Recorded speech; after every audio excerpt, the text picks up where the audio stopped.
Method of image. This is one of an important topic for exam point of view. यहाँ से भी हमारे पास question जो है वो एग्जाम में देखने को मिलता है। ठीक है भाई, तो इसको डिस्कस करते हैं।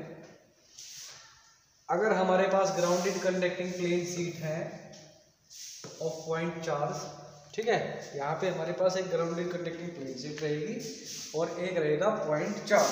ठीक है, तो जो ग्राउंडेड कंडक्टिंग शीट्स हैं, मान लो ये वाली दो शीट्स हैं, इनके बीच का जो एंगल रहेगा वो यहाँ पे थीटा है। ये जो थीटा है वो रहेगा दो ग्राउंडेड कंडक्टिंग प्लेन शीट के बीच का एंगल। ठीक है, और जहाँ पे मान लो यहाँ पे कोई क्यू पॉइंट चार्ज प्रेजेंट है हमारे पास +2, इसकी नंबर ऑफ इमेजेस कितनी डेवलप होगी, वो होगी 360 डिवाइडेड बाई थीटा -1। ठीक है, ये फॉर्मूला आप पहले भी पढ़ चुके होंगे। ये आगे जो एक क्वेश्चन आएगा उसमें इसको डिस्कस करेंगे। ठीक है, तो पहला जो क्वेश्चन है हमारे पास मेथड ऑफ इमेजेस का, वो देखते हैं हम। क्वेश्चन से अच्छे से समझ में आएगा। तो पहला क्वेश्चन क्या कहता है, point charge Q of mass M is kept at a distance d below the grounded infinite conducting sheet। एक इनफाइनाइट ग्राउंडेड कंडक्टिंग सीट है, उससे d डिस्टेंस पे below that sheet d distance पे चार्ज Q है जिसका mass M। ठीक है, lie in the XY plane. Sheet जो है वो XY प्लेन में लाई कर रही है। ये मान लो X एक्सिस है और ये मान लिया हमने Y एक्सिस है। What is the distance d? d की क्या वैल्यू रहेगी? For which the charge remain stationery, जिसके लिए चार्ज जो है वो स्टेशनरी हो जाए। तो देखो हम ये देखेंगे कि ये जो चार्ज Q है इसके ऊपर कितने टाइप की फोर्स लग रही है। इस मास M की वजह से ग्रेविटी की डायरेक्शन डाउनवर्ड रहेगी, तो mg फोर्स लगेगा। यहाँ पे ग्राउंडेड सीट है तो इमेज चार्ज यहाँ पे एक इतनी ही d डिस्टेंस के ऊपर एक -q इमेज चार्ज यहाँ पे क्रिएट हो जाएगा। इस इमेज चार्ज की वजह से इसके ऊपर लगेगी फोर्स F, जो कूलॉम्स लॉ के अकॉर्डिंग लगती है, वो रहेगा q²/r²। ठीक है, r यहाँ पे है, d ये है, d ये है, तो r कितना हो जाएगा 2d। तो 2d का स्क्वायर यहाँ पे फोर्स लगेगी। ठीक है, तो चार्ज रिमेन स्टेशनरी। स्टेशनरी कब रहेगा? जब ये दोनों फोर्स इक्वल हो जाए। ठीक है, ये दोनों फोर्स जहाँ पे एक दूसरे को बैलेंस करेगी उस पॉइंट पे चार्ज हो जाएगा स्टेशनरी, यानी कि electric force that is equal to force due to gravitational force या mg। तो ये दोनों इक्वल कहाँ पे हो जाएंगी? इनको इक्वेट कर देते हैं। इन दोनों को जब इक्वेट करेंगे तो हमारे पास आ जाएगी वैल्यू ये वाली। तो दोनों को इक्वेट करेंगे भाई, इक्वेट करते हैं तो क्या हो जाएगा, q² 4πε0 2d² that is equal to mg। तो यहाँ पे d की टर्म इस साइड में रख लो, बाकी सारा उधर ले जाओ, तो क्या हो जाएगा, राइट हैंड साइड में mg पहले से ही था हमारे पास, यहाँ पे 1/d² हो जाएगा, ये हो जाएगा 4।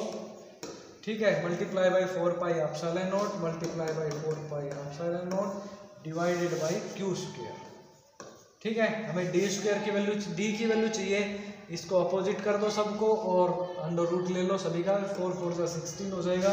तो यहाँ पे जो d की वैल्यू आ जाएगी वो ये वाली वैल्यू हमारे पास d की वैल्यू आ जाएगी। तो d की इस वैल्यू के लिए इस पॉइंट पे हमारे पास जो चार्ज रहेगा वो कैसा रहेगा, स्टेशनरी स्टेट में रहेगा। ठीक है, एक नेक्स्ट प्रॉब्लम देखते हैं। सेकेंड टाइप की प्रॉब्लम है हमारे पास दूसरी। ये दूसरी प्रॉब्लम क्या कह रही है, देखो, a point charge Q is placed symmetrically at a distance d from the two perpendicular plane grounded acting infinite plane as shown in the figure. The net force on the charge in unit of 1/4πε0।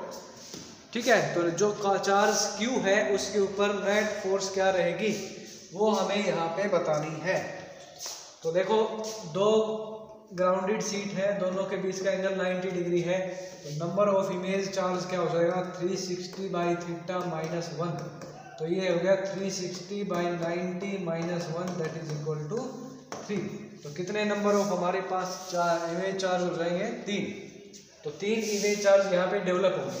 तो grounded sheet ये है, तो इससे d distance के ऊपर ये था, तो -d डिस्टेंस के ऊपर क्या हो जाएगा, एक इससे अपोजिट चार्ज डेवलप हो जाएगा। यहाँ पे d डिस्टेंस है तो इधर ही -d डिस्टेंस के ऊपर एक अपोजिट चार्ज q डेवलप हो जाएगा। ठीक है, तीसरा चार्ज कहाँ डेवलप हुआ, जो पूरे सिस्टम को बैलेंस कर दे। ठीक है ना, तो इधर से और इसको भी बैलेंस करता हुआ आई, तो ये माइनस के थे दोनों, तो यहाँ पे प्लस का q चार्ज यहाँ पे डेवलप हो जाएगा। ये d डिस्टेंस है, ये भी d डिस्टेंस है, टोटल हो गया 2d, इधर भी हो गया 2d, तो ये वाला डिस्टेंस कितना हो जाएगा, √2d का स्क्वायर प्लस √2d का स्क्वायर। ठीक है, कितनी वैल्यू हो जाएगी ये, √2d 4d square plus 4d square that is equal to √8d square, और ये हो जाएगा 2√2 इंटू d। तो ये वाली डिस्टेंस हो जाएगी हमारे पास ये वाली। ठीक है, इस वाली डिस्टेंस की वैल्यू होगी d मल्टीप्लाई 2√2। ठीक है, अब हमें कैलकुलेट करना है कि इस चार्ज के ऊपर नेट फोर्स कितनी है, वो बतानी है। ये तो बताना है हमें कि इस चार्ज के ऊपर नेट फोर्स कितनी लगेगी। और अगर हम इनके आंसर को चेक करें, इनके जो आंसर है उनमें towards the corner, towards the centre, ठीक है, यानी कि डायरेक्शन ऑफ फोर्स भी हमें बताना है यहाँ पे कि डायरेक्शन ऑफ फोर्स किधर रहेगा, वो भी कैलकुलेट करके बताना है। ठीक है, तो देखते हैं इसका आंसर क्या आता है, सोल्व करते हैं इसको।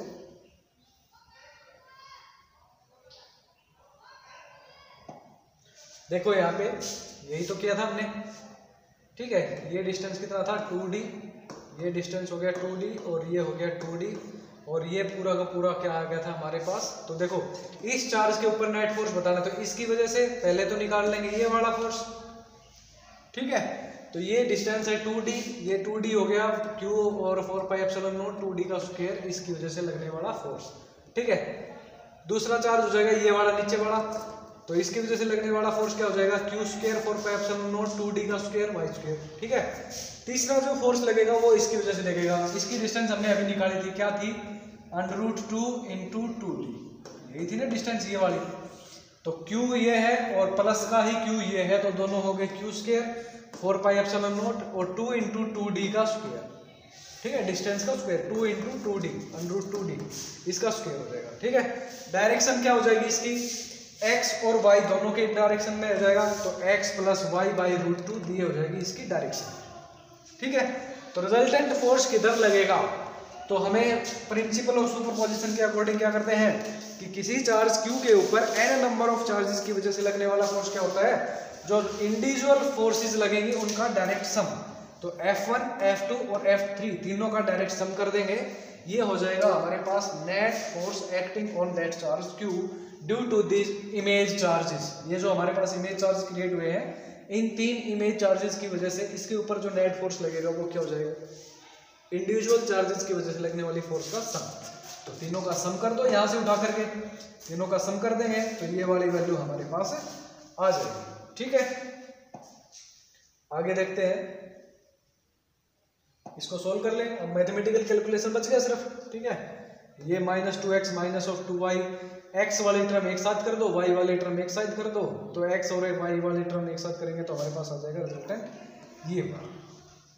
ठीक है, नेगेटिव साइन साथ में आ रहा है, तो नेगेटिव साइन मतलब अट्रैक्टिव फोर्स है, अट्रैक्टिव फोर्स रहेगा तो क्या हो जाएगा, जहां पे वो चार्ज पहले था उसकी तरफ डायरेक्शन रहेगी, तो इसके ऊपर जो रिजल्टेंट फोर्स लगेगा वो किधर रहेगा, towards the centre. Negative force है तो अट्रैक्टिव है, अट्रैक्टिव रहेगा तो टुवर्ड्स द सेंटर, ये इसकी तरफ रहेगा, सभी की वजह से ये इधर हो जाएगा। ठीक है, तो अपोजिट डायरेक्शन में फोर्स लगेगा तो इसके ऊपर फोर्स लगने वाला तो रिजल्टेंट रहेगा टुवर्ड्स द सेंटर। ओके, अगला क्वेश्चन देखते हैं। देखो नेक्स्ट क्वेश्चन क्या है हमारे पास। नेक्स्ट क्वेश्चन बोलता है ए चार्ज E या Q मान लो is place in vacuum at a point D00 where D is greater than 0। ठीक है, मान लो ये प्लेन है, तो यहाँ से ये 0 पॉइंट है, तो यहाँ से अप साइड पॉजिटिव डायरेक्शन में D distance, x y z coordinate ले लो, इनको x ले लो, इसको y, इसको z, तो x कोऑर्डिनेट के अकॉर्डिंग, x कोऑर्डिनेट तो हमारे पास D है, और y है 0 0। इस पॉइंट के ऊपर ये चार्ज E हमारे पास प्रेजेंट है। The region x less than 0, ये x है लेस देन 0 यानी कि नीचे, is filled uniformly with metal, ये कंडक्टिंग प्लेन है, ठीक है। An electric field at a point d/2 0 0, यहाँ d था तो d/2 0 0, इससे हाफ पॉइंट के ऊपर E की वैल्यू हमें बतानी है, ठीक है। तो ये प्लेन शीट का काम करेगा, तो यहाँ पे चार्ज था तो इसकी वजह से इतने ही d डिस्टेंस के ऊपर d0 0 के ऊपर माइनस d0 0 के ऊपर एक चार्ज इंड्यूस हो जाएगा। अगर ये नेगेटिव था माइनस ई है तो ये प्लस का E चार्ज हमारे पास इंड्यूस हो जाएगा। इतना क्लियर है। तो यहाँ पे भी यही बता रखा है, देखो यहाँ पे क्या बता रखा है इन्होंने, एक ये 0 0 ले लिया, यहाँ से d डिस्टेंस के ऊपर ये चार्ज था d0 0, यहाँ से इतनी ही डिस्टेंस पे एक चार्ज इंड्यूस हो जाएगा d/2, ये वाला पॉइंट है। इस पॉइंट के ऊपर इलेक्ट्रिक फील्ड की वैल्यू हमें बतानी है। ये पॉजिटिव चार्ज है, ये नेगेटिव चार्ज है, इलेक्ट्रिक फील्ड की डायरेक्शन पॉजिटिव टू नेगेटिव रहेगी, तो ये डायरेक्शन रहेगी इलेक्ट्रिक फील्ड की डायरेक्शन, ठीक है। इसकी वजह से ये वाला हो जाएगा, इसकी वजह से ये वाला हो जाएगा, ठीक है।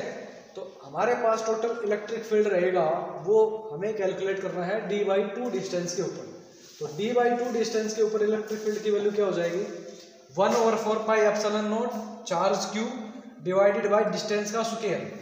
तो इस वाले की वजह से लेंगे तो d/2 डिस्टेंस है यहाँ से, और यहाँ से डिस्टेंस होगी d डिस्टेंस, ये d/2, ये टोटल डिस्टेंस होगी 3/2d, ठीक है। तो इस वाले चार्ज की वजह से इसके ऊपर जो फोर्स लगेगा ना इलेक्ट्रिक फील्ड लगेगा वो रहेगा 3d/2 का स्क्वायर, और इसकी वजह से लगेगा वो लगेगा 1/d/2 का स्क्वायर, ठीक है। ओवरऑल कैलकुलेट कर लेंगे, कैलकुलेट करने के बाद हमारे पास क्या हो जाएगा 3 3 जा 9, और ये हो जाएगा 10d डिवाइडेड बाई 4 का 2 का स्क्वायर 4, ये हो जाएगा 4, 10d/4, 4 से 4 कैंसिल आउट हो जाएगा, 10e divided by 9e ε0 d square.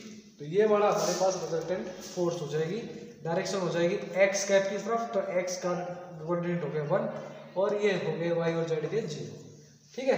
तो ये वाली वैल्यू हमारे पास यहाँ से इस क्वेश्चन में आती है।